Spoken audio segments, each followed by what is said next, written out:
Okay. Sige po, tayo po tayong lahat and let's open our Bible on 2 Corinthians chapter 6. Okay?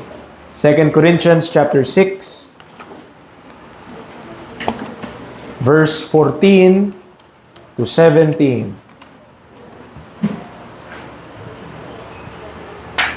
Say amen po kung nandiyan na. Alright, 2 Corinthians chapter 6, sabay-sabay po tayo. Ready? Read. Be not unequally yoked together with unbelievers, for what fellowship hath righteousness with unrighteousness, and what communion hath light with darkness, and what concord hath Christ with Belial? Or what part hath he that believeth with an infidel? And what agreement hath the temple of God with idols? For ye are the temple of the living God, as God hath said, I will dwell in them, and walk in them, and I will be their God, and they shall be my people. Wherefore come out from among them, and be ye separate, saith the Lord, and touch not the unclean thing, and I will receive you. Tayo po'y manalangin. Lord, salamat sa hapon na ito, sa practice po ng music. Meron po kami. Salamat sa kabutihan mo, sa pag-iingat niyo po, sa patuloy na pag-sustain niyo po sa amin lahat. Bless us with your word this afternoon at may matutunan po kami, may makuha po kami. Makakadagdag sa aming understanding when it comes to the issue of music. In Christ I may pray. Amen and amen. So, okay. Mga kapatid, okay.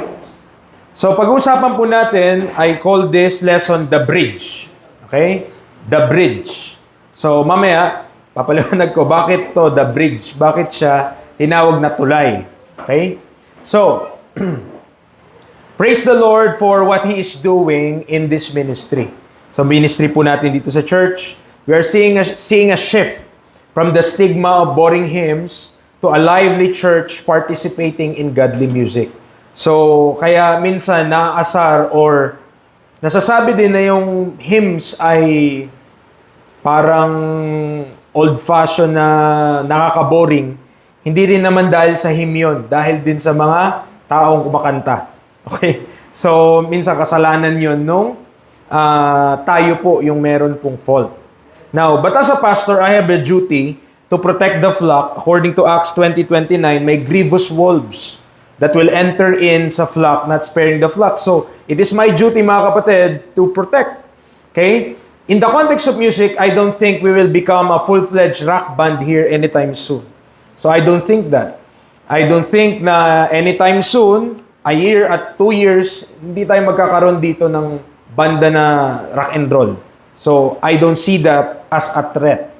But, so sabi niya, God forbid, but the devil is subtle. Tandaan po natin yan. Sa 2 Corinthians 11:14, may kita natin kung that he is transformed into an angel of light. So, yung kanya pong pamamaraan, hindi po halata. But indeed, meron po siyang ginagawa to creep in ways which we will not outright identify. So, I am referring to bridge music. So, yung tinutukoy kong bridge, yun yung mga music na tumutulay mula sa ating conservative hymns papunta po sa broader CCM. It is in the middle of our conservative hymns and songs and the full-fledged rock and roll CCM. But it is designed to slowly win you over. So, ang kanyang purpose, unti-untiin ka lang, hindi kanya bibiglain. Okay? So, the next time you will have a laxer, ibig sabihin, tatanggapin mo na lang siya. Hindi mo alam na tanggap na pala natin yung music na gano'n. And tolerating approach to the broader CCM catalog. If not in our generation, the next generation of believers can be deceived by this issue of bridges if they are not to be fully informed and educated in this issue. So, pag tayo hindi informed dito, dati nga, sisimulan ko kayo dito, wala kayong idea na mga CCM yung mga ibang pinapakinggan natin eh. 'Di ba? So, kailangan talaga nag-aaral, kailangan talaga natututo, kailangan talaga nagiging made aware. So, I will give you a concept in philosophy. This is, papakita ko, ang tawag sa kanya, Hegelian dialectics. Okay? Hegelian dialectics. So, bakit mo tinuturo sa amin to preacher? To illustrate kung papaano ang diablo kumikilos.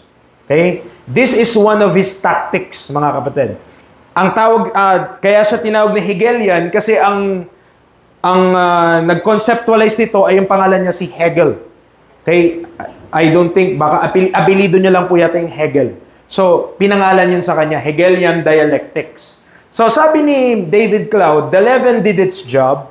The CCM songs published by Maranatha in the 1970s, which were considered edgy at the time, are the old conservative hymns of the contemporary praise movement today. This is how the devil works. He uses tools of confrontation, compromise, and incrementalism. He was the inventor of Hegelian dialectics, which has been employed to the great effect. Ang gumagamit daw po ng Hegelian dialectics, sabi dito, ay mga komunista. Sana yung nakalagay. Employed to the great effect by communists, humanists, liberal educators, theological modernists, Christian rockers, and others who tear down the old and replace it with the new. This is done by bringing incremental change. So, unti-unti lang. Pag sinabing incremental change, hindi biglaan. So, unti-unti. Through a process of confronting the existing paradigm, be it philosophy, doctrine, culture, position, with an alternative. At first, the alternative seems shocking and wrong. But with persistence on the part of the change agents, over time, the new alternative is syncretized. Okay, papaliwanag ko po yan mamaya, yung mga English na yan sa inyo. But ang term dito, gusto ko makita nyo, syncretize. Ang syncretism, it's the mixing of different beliefs. Pinaghahalo. Okay? This becomes the new accepted paradigm and the new baseline for another round of change. In this way, the targeted group, sa context natin dito, ang church, is carried along slowly but surely toward the objective. So, kung di nyo naiintindihan yon, ito para maintindihan natin. So, the Hegelian dialectics works like this. Ganito siya kumilos. Merong thesis, mga kapatid. Ibig sabihin something, there is a belief, there is a statement. Halimbawa, sasabihin mo, gwapo ako. Okay? O, gwapo ka. Thesis yun. Pero lahat ng thesis, tandaan mo, may antithesis. So, may kumukontra doon sa paniniwala na yun. Kiliklaim mo, gwapo ka, sabi ng iba, hindi man. Okay? So, yun yung tinatawag na antithesis. Dito, meron siyang tinatayuan, may something na belief, okay, or statement, then merong pangontra doon. Okay? Now, over time, siyempre, di sila magkasundo. Yung isa naniniwala, gwapo siya. Yung isa, hindi siya naniniwala na gwapo yun. So, over time, mga kapatid, pwedeng mangyari is synthesis. Big sabihin, para combine mo or para sabi natin, mapagbati mo yung dalawang magkaaway o magkaibang statement, ang term doon, synthesis, paghahaluin mo. So instead na, yung isa sabi niya, gwapo siya. Okay, yung isa naman sabihin niya, hindi ka gwapo. Ang synthesis doon, kanya-kanya kasi tayo ng paningin. Okay? So para, hindi sila mag-away. Okay, synthesis. Then, lahat ng synthesis, meron ding antithesis yon. Ibig sabihin, may kontra din doon mga kapatid. And yun din ay may panibagong synthesis na mangyayari.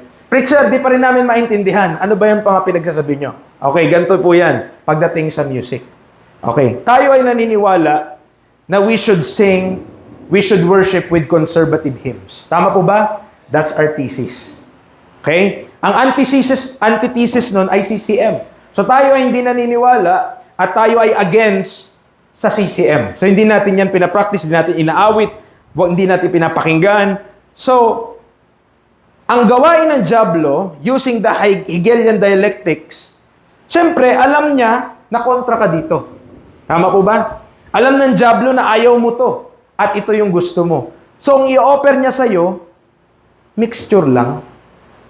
Okay? So, hindi mo muna to yayakapin. Hindi mo muna yayakapin yung full CCM.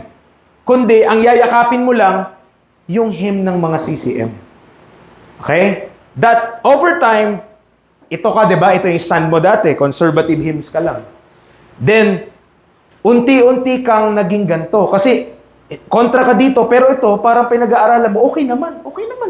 Maganda naman. Okay naman yung lyrics. So, natanggap mo rin ito. So, paglao ng panahon, naging standard mo na siya, kapatid. At dahil ito na yung standard mo, over time, okay, ito na yung standard mo, pag kinumpare mo siya sa rock and roll CCM, hindi mo pa rin tatanggapin to. Pero ito, tanggap mo na. Okay? Ito tinanggap mo na, ito hindi pa. So, ang mangyari po dyan, magkakaroon ulit ng another synthesis ito. So, ito na yung baseline mo. Ibig sabihin ng baseline, dati, ito ka nag-i-stand. Ngayon, ito nang stand mo. Kasi iniunti-unti ka eh. Okay, then over time, tatanggapin mo na yung softened CCM. Basta walang backbeat. Basta walang drums, kakantahin mo na din siya. Okay? Ngayon, yun na yung magiging new baseline mo. Hanggang paakyat yan ang paakyat. Hanggang sa dulo niyan, kapatid, ganito na po. Yayakapin mo na yung CCM. Pero saan ka nang galing? Sa hymn ka lang nang galing. Tama? Sa hymn lang tayo nang galing. Pero, because of the tactic of the devil, pag ito agad in-offer niya sa'yo, isusuka mo. Tama po ba? Pag ito agad yung in-offer ng Diablo sa atin, hindi mo siyempre tatanggapin. Pero kung i-offer niya sa'yo ito, pwede naman, wala namang mali dyan. Na, tinanggap mo na yon. Okay, kalaunan, i-offer niya sa ito, tatanggapin mo din. Bakit? Wala ka na nakikitang mali dun eh. At ito na.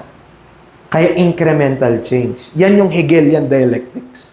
Yan yung sinasabi ni David Cloud na ginamit din ng mga communist. Siyempre, kapag nag-infiltrate sila ng government, hindi mo naman tatanggapin agad yung full-blown communism.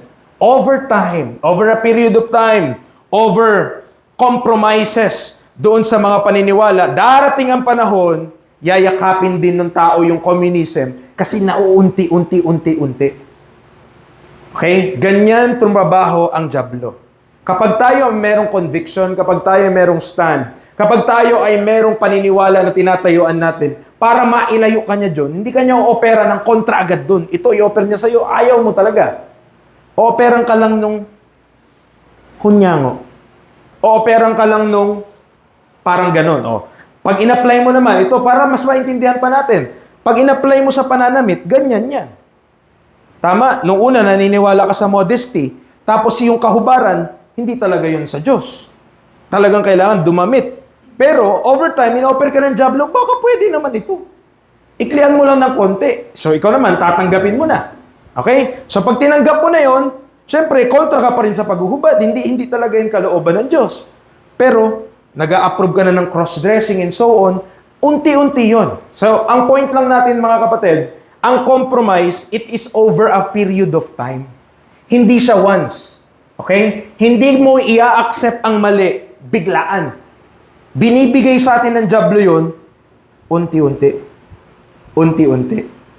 Okay? Until such a point, i-accept natin. Now, on this point, let me introduce to you a man na isa siya sa mga instrumental dito sa pinag-uusapan nating bridge music. Okay? Pangalan niya si Stuart Townend. Okay? So, itong tao na to, Stuart Townend has been called without a doubt today's finest modern hymn writer. So sumusulat siya ng mga hymn. Pero CCM hymn yung kanyang mga sinusulat. Townend is a one-world church builder. He is charismatic in theology and radically ecumenical in philosophy, supporting the Alpha program which bridges charismatic, Protestant, and Roman Catholic churches. Kasi nga yung idea nila sa music, nawawala yung division pagdating sa music. So kahit na ano, pwede yan basta nagkakaisa tayo, sinusamba natin ng Diyos. Okay? Yun yung idea nila, mga kapatid. Now, Townend is at the forefront. Ibig sabihin talagang nangunguna siya of producing transition song and bridge songs designed to move traditional churches. Ang disenyo nun, ilipat yung mga traditional churches. Sabihin natin, in this context, tayo po traditional church. Bakit? Kasi nagginiwala pa rin tayo sa conservative hymns.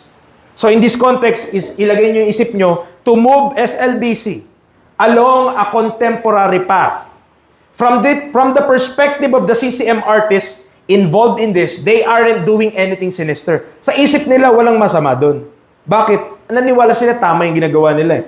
They are simply and sincerely trying to feed the broader church. But from a fundamentalist Bible-believing position, the effect is to draw old-fashioned Bible churches into the contemporary orb.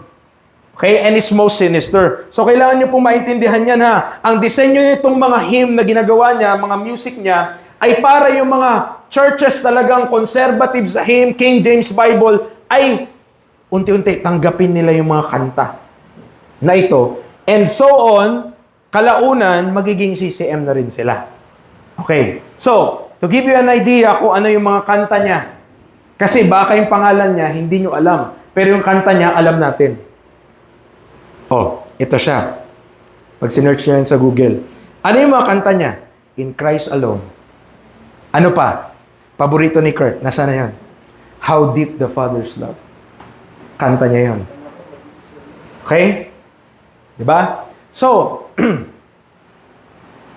iyan yung mga sulat niya. At when you listen to his music, parang conservative din naman. Pag pinakinggan mo, okay naman ah. At yung mga lyrics, okay din. Diba? Sound naman yung mga, ano niya, yung mga lyriko niya. Oh. So, the lyrics are doctrinally sound. And the music is a soft rock ballad style as opposed to out and out rock and roll. So, yung kanyang mga music, diba? Kaya nga, nakakanta rin yan sa mga churches. Kasi hindi naman siya, hindi mo siya mahalata eh. Na CCM siya. Hindi mo talaga mahalata. Kasi katulad lang eh. Kamukha. Okay?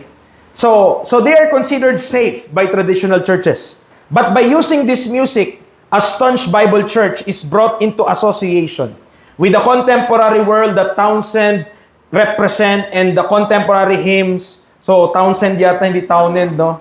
So, become a bridge to influences that are contrary to and very dangerous to the church original stands. So, let us be aware, mga kapatid, na ang issue ng music, napaka-importante kasi it could really transform a church. Okay? Kaya niyang mapalitan. Kahit yung doktrina natin, kaya niyang palitan. Pag yung music mo, sumabit ka. Kaya niya. Kasi papalambutin niya yung stand mo on some things when you give in to these kinds of music. Okay? So, tignan nyo yung kanya pong opinion. Ito, opinion niya. Okay. Dito, in-interview siya. Ang interview sa kanya dito, kung si Jesus daw ay nabubuhay ngayon, anong kakantahin niya? Ba, hindi lumabas yung tunog dun. Teka. Wait. We have... Okay, so ang tanong sa kanya, kung si Jesus daw ba ay nabubuhay ngayon, saan? Okay, dahil hindi nyo maririnig, dahil ayaw kumunik, okay lang. Nakalagay dito, sa interview po na to, nasa YouTube siya hanggang ngayon. Sabi niya, when asked, what would Jesus sing? Ang reply niya, siya yun na si Stuart. Ang sagot niya po, I think he would be doing thrash metal or hip-hop or something where we'd go. He can do that because I think he would be challenging our comfortable perceptions. I don't know what he would sing or whose song he would sing, but I believe he would do in a way that would surprise and probably shock us. So, yun siya, hula lang ba? Hula lang. Kung si Kristo daw ba ngayon mabubuhay, ano ang music niya na kakantahin or tutugtugin? Metal or hip-hop? Nakarinig na po kayo ng full metal? Na rock and roll? Yung mga Metallica? Yun po yung may mga headbang eh. Yung mga gumaganon-ganon yung ulo. Sobra pong nun. Ang ingay nun. Di mo music pa pala yun. Pero ang ingay nun. Pero imagine mo, hymn writer, modern hymn writer siya, tas yun yung pagkakilala niya kay Jesus Christ. Na kung si Kristo na bubuhay ngayon, yung tutugtugin niya ay yung tugtugin na hip-hop at tugtugin na thrash metal. Di po ba? Another Jesus yung kilala niya. Tama po ba? Oh. So, the first comment we would make is that Townend openly states that his objective is to bridge. Yun talaga yung objective niya eh. Traditional churches with contemporary ones. After How Deep the Father's Love popped into his mind and he turned the hymn-like tune into a soft rock modern hymn, he realized that this type of music could be a powerful bridge. In his own blog, he says, I don't go home at the end of a busy day and put on a hymns album. So I don't think of hymns as where I'm at musically at all. Talagang dinidesign niya yung kanya pong music such a way para maging tulay. Yun yung sinasabi ko po sa inyo kanina, yung CCM, yung mga gantong church sa atin, hindi tatanggapin ng CCM ng outright. Okay? Hindi, pag nakapakinig ka nun, ay, hindi yan sa atin. Pero yung mga gantong music niya, kagaya niya, yung mga ginagawa niya, madaling ma-accept kasi parang wala namang mali eh. Wala naman. Pag pinakinggan mo, okay naman. Diba? So, kaya nakakapagpa-deceive. Okay? Pero ang problema, unti-unti, kapag na-introduce ka doon, lumalim ka ng lumalim, tatanggapin mo na rin pati yung mga pinapakinggan niya. So, yun yung broader CCM na tinatawag. So, Townend is a rock and roller, pure and simple. He wants to use the soft rock, contemporary hymns to bring together the broader church. It is largely the traditional churches that are interested in soft CCM. So, usually, ang mga may interest po talaga sa soft CCM, yung mga, yan nga, traditional churches. Okay? Kasi hindi naman tatanggapin yung hard rock and roll. So, and by using it, they are the ones that are in danger of being influenced and changed. When traditional churches borrow Townend's soft CCM, the contemporary churches are in no danger of being traditionalized, but the traditional churches are most definitely in danger of being contemporized. Sinasabi lang po dito, kinuha ko to kay David Cloud dun sa kanyang mga books. Anong tsansa? Okay, halimbawa, nakipag-fellowship tayo sa Joy of Life. Halimbawa lang, for example. Nakipag-fellowship tayo sa Joy of Life. Anong chance nakakantahin nila yung kanta natin versus kakantahin natin yung kanta nila? Mga kapatid, mas malaki yung chance na mas kakantahin natin yung kanta nila kesa tayo maka-influensya sa kanta nila, na palitan nila. Ganon katindi yun. Okay? Mahirap makakita ng church na dating rock and roll, naging hymn. Pero maraming dating hymn, naging rock and roll. Okay? Mas madali kasi yung shift na yun, mas kumbaga sa mas modern yung thinking. Okay? So, ganito po yung bridge in action, mga kapatid, na gusto kong makita nyo, na ganito yung nangyayari sa mga simbahan, na kagaya po natin, no? What typically happens is a softening of the CCM tunes. Removal of the backbeats of drums and bass lines. To the untrained and undiscerning, kapag hindi mo alam yung issue, pag wala kang kaalam-alam, they would not have noticed this change at all. Wala silang makikita, okay lang. These are just music dedicated to God and nothing else. But slowly, this leavening agent will transform the conservative church to receive the tunes of a broader CCM. Kagaya po nito, sorry, hindi ko alam, ayaw tumunog ngayon. Pero ito yung isa sa mga kanta. O, diba? He can move the mountain. O, ayan, mga rakrakan yan. O, alam niyo yung kanta, diba? Mighty to save. Mighty to save.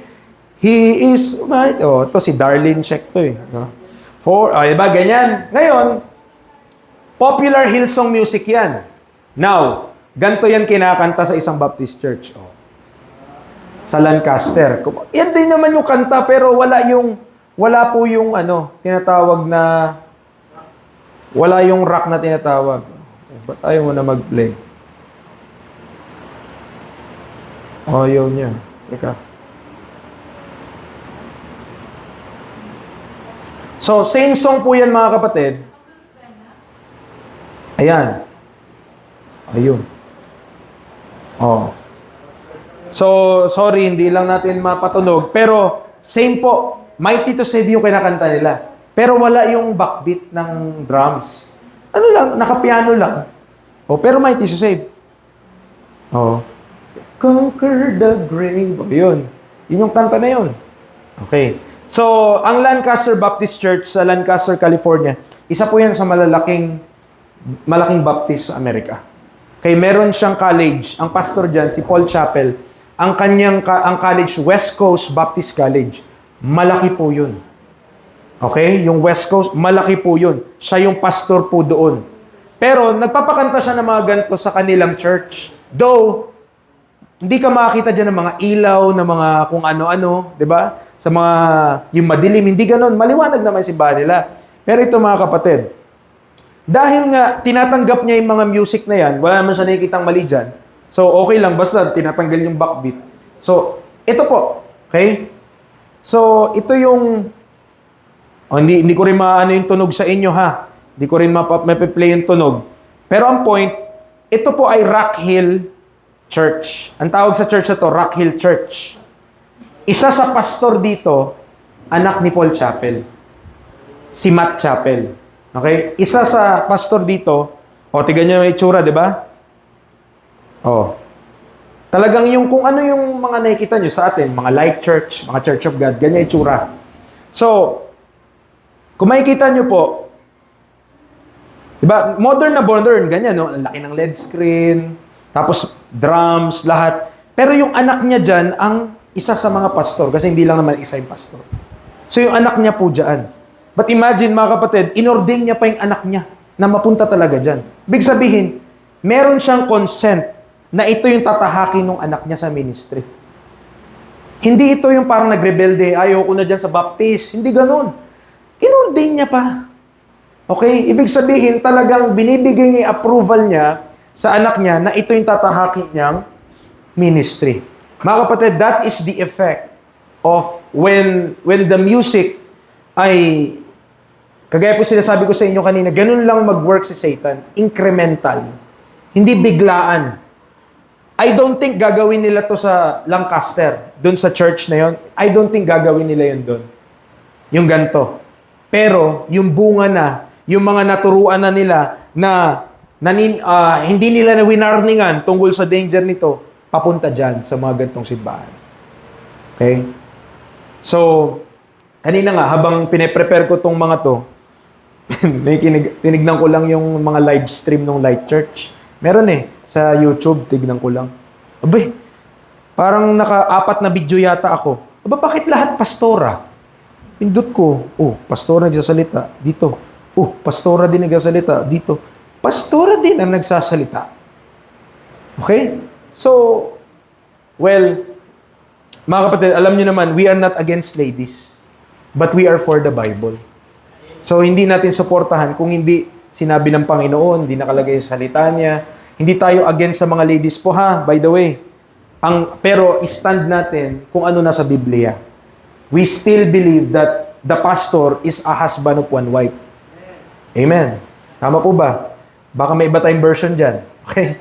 Yun ang sinabi ng Biblia natin. Okay? So, tapusin natin mga kapatid. Conclusion, saglit lang to ngayon. In contending and standing for the faith, it is important to understand why we have guidelines in place. Bakit meron tayong music head na siyang kailangan tutulong sa atin kung may kakanta, makatulong, pwede ba itong awitin, at may schedule na maayos. Why? Bakit tayo may mga guideline? Kasi mahirap na mga kapatid mapasukan. At unti-unti, ma-permeate tayo ng ganyan. There are seemingly innocent things. Parang inosente lang naman yung mga kanta niyan. Hindi nga alam ni Kurt yun Kinanta niya lang kasi na-influensyahan siya ni Vince. So, hindi niya naman alam yun Basta, ganda lang kantahin, di ba? Sarap lang, pogi points, ginanta. Di ba? But, ang point, mukha itong inosente itong mga bagay na to. So, but our leaven which will corrupt the doctrine which we do have. One of these leavens is the Christian contemporary music that appeals to the flesh, masked by bridge music. Brethren, let our spiritual senses be activated, not just to the obvious, but to the subtle. So, aanhin mo pa yung discernment kung halata mo naman ng sa jablo agad. Di ba? Ang kailangan natin, maging wise. So, sa mga men and church, be wiser. Okay, tayo. Para ma-preserve natin yung ating pinaniwalaan. Pag hindi natin ginawa yun, one of these days, baka yung mga young people natin, awit-awit ng hymns, pero gusto na rin na pala yung mga talunan na gano'n. Okay? So, kailangan ma-warningan, kailangan maturuan salita ng Diyos. Tayo po mag-pray. Lord, salamat sa kabutihan mo, salamat ngayong hapon. Thank you for reminding us, help us na huwag maging biktima ng bridge music na nakakalat lang sa world, napakarami na gumagawa ng mga awitin para i-pull away kami from what we believe, where we stand sa hymns, sa spiritual songs, and the issue is bigger than music itself. On the surface, parang music lang naman, pero sa totoo lang, babaguhin nito ang simbahan, babaguhin nito ang doktrina, babaguhin nito yung mga pagtindig po namin sa katotohanan. Kaya maging aware po kami sa danger po na ito, maging wise po kami. I pray na ingatan niyo po ang church namin. In Christ name we pray. Amen and amen.